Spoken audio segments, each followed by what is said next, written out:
കാലാവസ്ഥാ വ്യതിയാനം നമ്മൾ മനസ്സിൽ വെച്ചിട്ട് ഈ റിപ്പോർട്ട് വളരെ വളരെ ഇമ്പോർട്ടൻസ് ഉള്ളതാണ്. എന്താ കാരണം വെച്ചാൽ പാരീസ് എഗ്രിമെൻറ്റ് കഴിഞ്ഞിട്ട് 2015 പാരീസ് എഗ്രിമെൻറ്റ് കഴിഞ്ഞിട്ട് ആദ്യമായിട്ടാണ് ഒരു assessment report intergovernmental panel of climate change പുറത്തുവിട്ടിരിക്കുന്നത്. ഈ അസസ്മെൻറ്റ് റിപ്പോർട്ട് എന്താ ചെയ്യുക വെച്ചാൽ അത് ലോകത്തിൽ ഇതുവരെ സയൻറ്റിഫിക് അണ്ടർസ്റ്റാൻഡിങ് എന്താണ് വെച്ചാൽ ക്ലൈമറ്റ് ചേഞ്ചിൻ്റെ ഇഷ്യൂസിനെ പറ്റിയിട്ടുള്ള ആ സയൻറ്റിഫിക് അണ്ടർസ്റ്റാൻഡിങ്ങിനെ മുഴുവൻ റിവ്യൂ ചെയ്തിട്ട് കൊണ്ടുവരുന്ന ഒരു അസസ്മെൻറ്റ് റിപ്പോർട്ടാണ്. പ്രത്യേകിച്ചത് ഇന്ത്യ ഈ ട്രോപ്പിക്കൽ ലാറ്റിറ്റ്യൂഡ്സിൽ അധികമുള്ള കാരണം കൊണ്ട് കാലാവസ്ഥാ വ്യതിയാനത്തിൻ്റെ വളരെയധികം പ്രോബ്ലംസ് ഇന്ത്യക്ക് വരാനുള്ള സാധ്യതയുണ്ട്. അതുകൂടാതെ ഈ നമ്മൾ വളരെയധികം നമ്മുടെ മോൺസൂണിന് ഡിപ്പെൻഡൻ്റ് ആയിരിക്കുന്ന കാരണം കൊണ്ട് നമ്മുടെ ഇക്കോണമി നടക്കാൻ തന്നെ ഈ മോൺസൂണിൻ്റെ കാരണം കൊണ്ടാണ്. 1.5 ഡിഗ്രി സെൻറ്റിഗ്രേഡ് അടുത്ത 20 കൊല്ലത്തിൽ തന്നെ നമ്മൾ കടക്കും എന്നാണ് ഈ റിപ്പോർട്ട് പറയുന്നത്. അപ്പോൾ അതുകൊണ്ട് ഇന്ത്യക്ക് വളരെയധികം എക്സ്ട്രീം വെതർ ഇവൻറ്റ്സ് എന്ന് പറഞ്ഞാൽ വെള്ളപ്പൊക്കവും അധിക മഴയും വരൾച്ചയും ഇതൊക്കെ വരാനുള്ള സാധ്യതകൾ കൂടുതലുണ്ട്.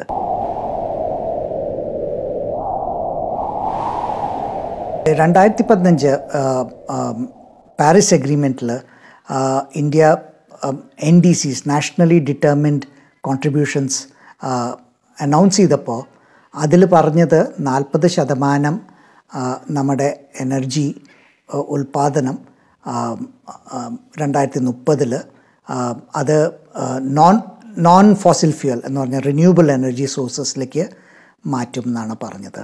അപ്പം അത് അന്നത്തെ പ്രോമിസ് എന്തായിരുന്നു വെച്ചാൽ 2022 ആവുമ്പോഴേക്കും 175 ഗിഗാവാട്ട് എനർജി റിന്യൂവബിൾ സോഴ്സസ് നിന്ന് പ്രൊഡ്യൂസ് ചെയ്യുമെന്നായിരുന്നു. പിന്നെ പ്രൈം മിനിസ്റ്റർ നരേന്ദ്രമോദി അത് കഴിഞ്ഞിട്ട് അനൗൺസ് ചെയ്തു ഇൻ്റർനാഷണൽ ഫോറത്തിൽ 2030 ആകുമ്പോഴേക്കും ആംബിഷൻ 450 ഗിഗാവാട്ട്സ് ആക്കും റിന്യൂവബിൾ എനർജിന്ന്. അപ്പോൾ ഇപ്പോഴത്തെ നമ്മുടെ പാത്വേ എന്ന് പറഞ്ഞാൽ പാത ഇവിടുന്ന് 175 ഗിഗാവാട്ടിലേക്ക് അടുത്ത കൊല്ലം അവസാനവും 2030 ആകുമ്പോഴേക്കും 450 ഗിഗാവാട്ടിലേക്കുമാണ് നമ്മുടെ പാത അതിൽ. അപ്പോൾ ആ ഒരു ഇത് വെച്ചിട്ട് ആ ഒരു നമ്മൾ ടൈം ലൈൻ വെച്ച് നോക്കുകയാണ് വെച്ചാൽ ഈ ഒരു 100 ഗിഗാവാട്ട് ഒരു നല്ലൊരു മഹത്വപൂർണ്ണമായിട്ടുള്ളൊരു മൈൽ സ്റ്റോണാണ്. പക്ഷേ ഫോസിൽ ഫ്യൂവലിൽ ഉണ്ടായിരുന്ന issues, environmental issues, social issues, ആ ഇഷ്യൂസ് വീണ്ടും റിന്യൂവബിൾ എനർജിയിലേക്ക് വരുന്നതോ എന്നാണ് നമുക്ക് ആലോചിക്കേണ്ടത്. അപ്പോൾ അതിൽ ഒരു വലിയൊരു ഘടകം എന്താണെന്ന് വെച്ചാൽ ഈ റിന്യൂവബിൾ എനർജിയുടെ പ്രോമിസ് ആയിരുന്നു റിന്യൂവബിൾ എനർജി ഡീസെൻട്രലൈസേഷന് സഹായിക്കും എന്നുള്ളത്. എനർജി ഡീസെൻട്രലൈസേഷന് സഹായിക്കും എന്ന് പറഞ്ഞാൽ എൻ്റെ വീടിൻ്റെ മുകളിലോ എല്ലാവരുടെ വീട്ടിൻ്റെ മുകളിലും റൂഫിൽ നമുക്ക് സോളാർ പാനൽ വെച്ചിട്ട് നമുക്ക് അങ്ങനെ എനർജി ജനറേറ്റ് ചെയ്താൽ everybody becomes A energy producer. അപ്പോൾ ഡീസെൻട്രലൈസേഷന് സഹായിക്കും എന്നുള്ളതാണ്. പക്ഷേ നമ്മൾ ഈ 100 ഗിഗാവാട്ട് കടന്നു വന്ന ആ ഒരു പാത്വേ നോക്കുമ്പോൾ തന്നെ മിക്കവാറും യൂട്ടിലിറ്റി സ്കെയിലാണ്. ആദ്യം വിൻഡ് എനർജിയാണ് ആദ്യം വന്നത്, പിന്നെ സോളാർ എനർജി, പിന്നെ അതിനെ ടാർഗറ്റ്സ് മീറ്റ് ചെയ്തു വെച്ചാലും യൂട്ടിലിറ്റി സ്കെയിലാണ് അധികം എന്ന് പറഞ്ഞാൽ ഈ electricity solar farms, wind farms അങ്ങനത്തെ സ്കെയിലാണ് അധികം വന്നിരിക്കുന്നത്. അപ്പോൾ ഈ പ്രോമിസ് ഓഫ് ഡീസെൻട്രലൈസേഷൻ നടന്നില്ല വെച്ചാൽ പണ്ടുണ്ടായിരുന്ന സോഷ്യൽ ആൻഡ് എൻവയറമെൻ്റൽ ഇഷ്യൂസ് അതേപോലെ നമ്മൾ പുതിയ ഗ്രീൻ ആയിരിക്കും. It could be a clean green energy source, പക്ഷേ issues may still be the same. അപ്പോൾ അതാണ് വളരെ കാര്യമായിട്ട് നോക്കേണ്ടത്.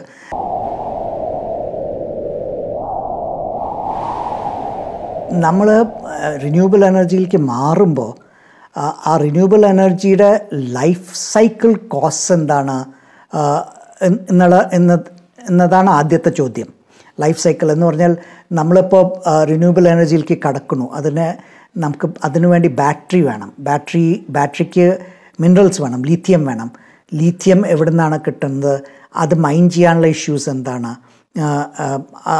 അങ്ങനത്തെ ഇഷ്യൂസ്. പിന്നെ ഇത് നമ്മൾ സോളാർ പാനൽസോ അല്ലെങ്കിൽ ബാറ്ററീസോ നമ്മൾ ഡീകമ്മീഷൻ ചെയ്യുമ്പോൾ അത് നമ്മൾ അപ്പോൾ അതിൻ്റെ എനർജി കോസ്റ്റ് എന്താണ്, ഡീകമ്മീഷനിങ് കോസ്റ്റ് എന്താ, എൻവയറമെൻറ്റൽ കോസ്റ്റ് എന്താണ്, അതാണ് വേറൊരു ഇഷ്യൂ.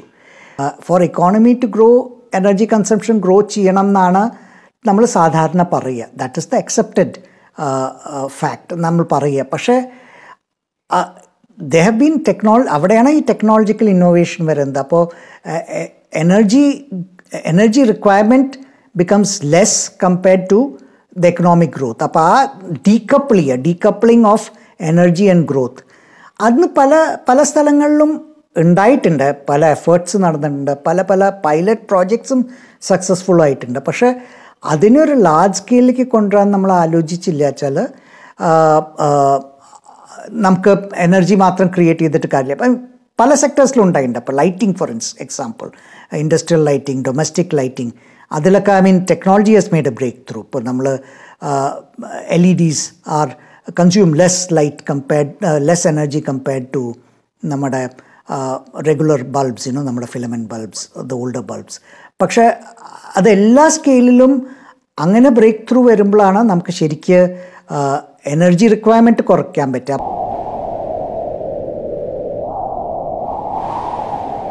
അഗ്രികൾച്ചർ ഫാം ലോസിൻ്റെ പ്രൊട്ടസ്റ്റിൻ്റെ മുമ്പ് തന്നെ 2018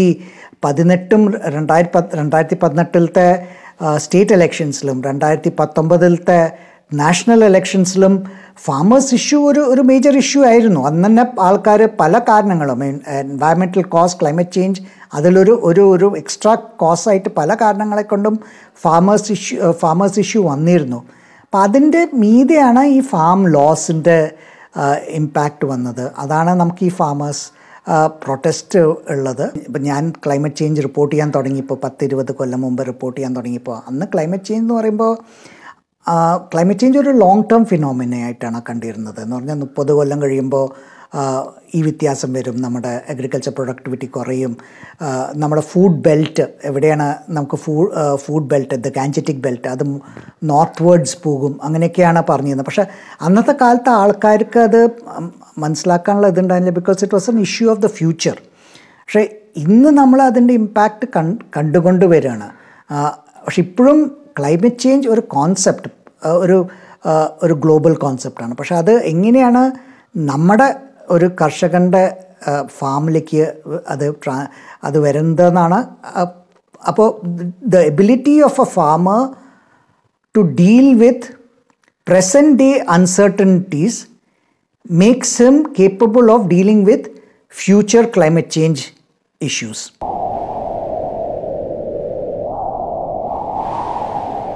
Urban ecosystemത്തിൽ താമസിക്കുമ്പോൾ നമുക്ക് നമ്മുടെ ആക്ഷൻസിൻ്റെ ഇക്കോളജിക്കൽ ഫുട് പ്രിൻറ്റ്, നമ്മൾ ചെയ്യുന്ന ആക്ഷൻസിൻ്റെ എന്താണ് അതിൻ്റെ ഇക്കോളജിക്കൽ ഇമ്പാക്റ്റ് എന്താണ് അതിൻ്റെ ഇത് റിസൾട്ട് ഉണ്ടാവുന്നത്, അത് നമുക്ക് അറിയാനുള്ള ഫീഡ്ബാക്ക് ലൂപ്സ് വളരെ കുറവാണ്. പക്ഷെ അതേ സമയത്ത് റൂറൽ സിസ്റ്റത്തിലാണെന്ന് വെച്ചാൽ ഫീഡ്ബാക്ക് ലൂപ്സ് വളരെ പെട്ടെന്ന് കിട്ടും. ഇപ്പോൾ നമ്മളൊരു സിറ്റിയിൽ താമസിച്ചിട്ട് ഒരു ബോട്ടിൽ വെള്ളം കുടിക്കുമ്പോൾ, ബോട്ടിൽ വാട്ടർ 15 രൂപയ്ക്ക് ഒരു ബോട്ടിൽ വാട്ടർ മേടിക്കുമ്പോൾ നമ്മൾ 15 രൂപ നമുക്ക് അഫോർഡബിൾ ആണെച്ചാൽ നമ്മൾ പിന്നെ ഇക്കോളജിക്കൽ ഫുട് പ്രിൻറ്റിനെ പറ്റി ആലോചിക്കുന്നില്ല. നമുക്ക് വെള്ളം എവിടെ നിന്നാണ് വരുന്നത് നമ്മൾ ചോദിക്കുന്നില്ല, നമ്മൾ കുടിച്ചു കഴിഞ്ഞാൽ ആ ബോട്ടിൽ എങ്ങോട്ടാണ് പോണത് നമ്മൾ ചോദിക്കുന്നില്ല. ഒരു എക്സ്ട്രീം വെതർ ഇവൻറ്റ് വന്നാലും അതിൻ്റെ ഇംപ്ലിക്കേഷൻസ് വളരെ ഹൈ ആണ്.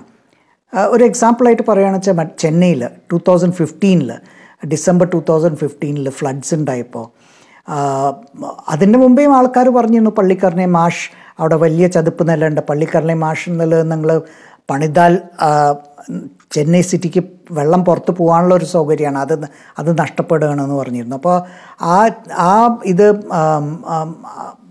വെള്ളപ്പൊക്കം വന്നു, വെള്ളം പോകാൻ പറ്റിയില്ല. അന്ന് വന്ന നഷ്ടവും ഇതും അത് വീണ്ടും എന്നും വരാം. ഇപ്പോൾ ഓരോ കൊല്ലം കഴിയുമ്പോഴും ആ സിറ്റുവേഷൻ വേഴ്സ് ആയിക്കൊണ്ടിരിക്കുകയാണ്.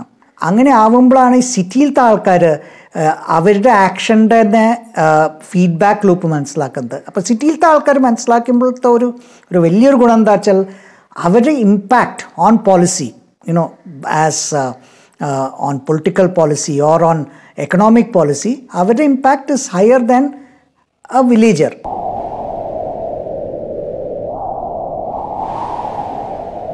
വായു മലിനീകരണത്തിൻ്റെ പരിഹാരം തുടങ്ങുന്നത് നമ്മുടെ ബേസിക് സ്റ്റൈൽ ഓഫ് ലിവിങ്, നമ്മുടെ സ്റ്റൈൽ ഓഫ് കൺസംഷൻ, നമ്മൾ എന്തൊക്കെയാണ് മാനുഫാക്ചറിങ് ചെയ്യുന്നത്, നമ്മൾ എങ്ങനെ കൺസ്യൂം ചെയ്യണോ, എങ്ങനെ നമ്മുടെ ജീവിതത്തിൽ ധൂർത്ത് നമുക്ക് കുറയ്ക്കാൻ പറ്റും, അതിലാണ് വായു മലിനീകരണത്തിൻ്റെ ക്രക്സ് കിടക്കുന്നത്. ഇപ്പോൾ നമ്മൾ പണ്ടെന്ന് നമ്മളൊക്കെ കുട്ടികളാവുമ്പോൾ വളരെ എളുപ്പത്തിൽ പശ്ചിമഘട്ടങ്ങൾ നമുക്ക് കാണാൻ പറ്റിയിരുന്നു. ഇപ്പം നമുക്ക് കാണാൻ പറ്റുന്നില്ല. ബിക്കോസ് നമ്മുടെ ഈ സാധാരണ വായുവിൽ തന്നെ അത്രയ്ക്കധികം പാർട്ടിക്കുലേറ്റ് മാറ്റർ ഉണ്ട്. അപ്പോൾ ഈ പാർട്ടിക്കുലേറ്റ് മാറ്ററിൻ്റെ ഡെഫിനിഷൻ നമ്മൾ മാറ്റുന്നതല്ല, നമ്മൾ എങ്ങോട്ടാണ് ആക്ഷൻ പ്ലാൻ എന്താ ചെയ്യേണ്ടത് വായു മലിനീകരണം കുറയ്ക്കാനായിട്ട്, അതാണ് ഇമ്പോർട്ടൻറ്റ്.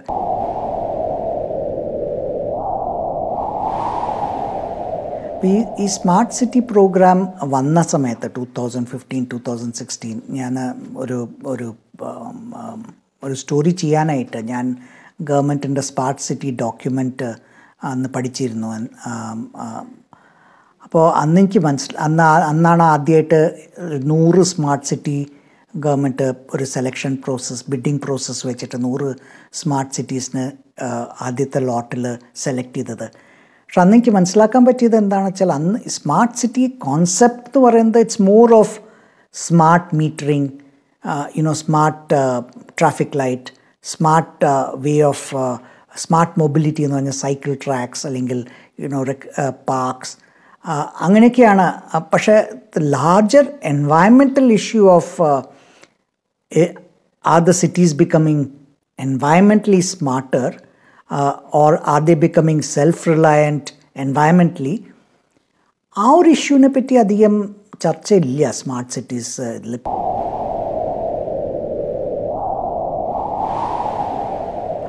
മെയിൻ സ്ട്രീം മീഡിയയിൽ എൻവയൺമെൻറ്റ്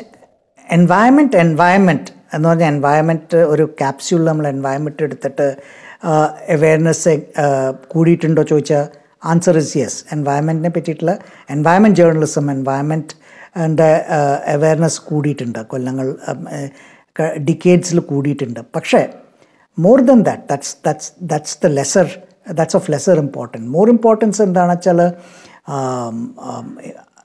എൻവയൺമെൻറ്റൽ ഇഷ്യൂസിൻ്റെ ഇക്കണോമിക് ഇംപ്ലിക്കേഷൻസ് അല്ലെങ്കിൽ എൻവയൺമെൻറ്റൽ ഇഷ്യൂസിൻ്റെ പൊളിറ്റിക്കൽ ഇംപ്ലിക്കേഷൻസ്, അതിനെ പറ്റിയിട്ടുള്ള റിപ്പോർട്ടിങ്ങും ഇപ്പോൾ വളരെയധികം കൂടി വരുന്നുണ്ട്. ഞാൻ പല പ്ലാറ്റ്ഫോംസും പല എക്സ്പീരിയൻസ് കഴിഞ്ഞിട്ടാണ് ഇപ്പോൾ മോങ്കബേ ഇന്ത്യയിലേക്ക് വന്നിരിക്കുന്നത്. Mongabay India is a conservation and എൻവയൺമെൻറ്റിൽ ഫോക്കസ് ചെയ്യുന്ന ഒരു പ്ലാറ്റ്ഫോമാണ്. പക്ഷേ എൻ്റെ പഴയ അണ്ടർസ്റ്റാൻഡിങ് എന്ന് പറഞ്ഞാൽ ഞാനൊരു ബിസിനസ് ന്യൂസ് പേപ്പറിന് വേണ്ടിയിട്ടാണ് എൻവയൺമെൻറ്റ് കവർ ചെയ്തിരുന്നത്. ഹിന്ദു ബിസിനസ് ലൈൻ പത്രത്തിലാണ് ഞാൻ എൻവയൺമെൻറ്റ് കവർ ചെയ്തിരുന്നത്. അത് കഴിഞ്ഞിട്ട് ഞാൻ ഇൻ്റർനാഷണൽ അഗ്രികൾച്ചർ റിസർച്ച് ഓർഗനൈസേഷൻസിൽ കമ്മ്യൂണിക്കേഷനിൽ വർക്ക് ചെയ്തിട്ടുണ്ട്. അപ്പോൾ പിന്നെ ഞാൻ ജേർണലിസ്റ്റിനെ ട്രെയിൻ സൗത്ത് ഏഷ്യയിലത്തെ ജേർണലിസ്റ്റിനെ ക്ലൈമറ്റ് ചേഞ്ച് റിപ്പോർട്ടിംഗ് ട്രെയിൻ ചെയ്യുന്നത്. പക്ഷേ ഈ എക്സ്പീരിയൻസ് ഒക്കെ വെച്ച് നോക്കുമ്പോൾ അതെനിക്ക് സഹായിച്ചിരിക്കുന്നത് മോങ്കബേ ഇന്ത്യയിലത്തെ എഡിറ്റോറിയൽ പോളിസി സെറ്റ് ചെയ്യുമ്പോൾ to look at environment holistically, കുറേയും കൂടി ബ്രോഡ് ഇതായിട്ട് economic impact of environment, political impact of environment.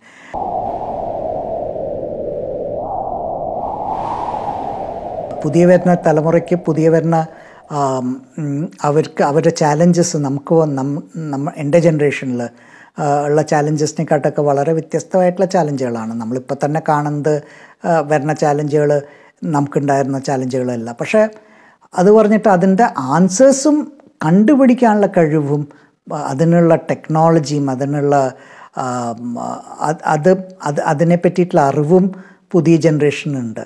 അപ്പോൾ അവരുടെ ones the thought process is in the right direction, to be environmentally sound, and and the overall principle being conserve nature. ആ ഒരു thought പ്രോസസ്സിലാണ് പുതിയ generation പോകുന്നത് വെച്ചാൽ നമുക്ക് പുതിയ ജനറേഷനെ പറ്റി പെസിമിസ്റ്റ് ആവേണ്ട ഒരു കാര്യവുമില്ല.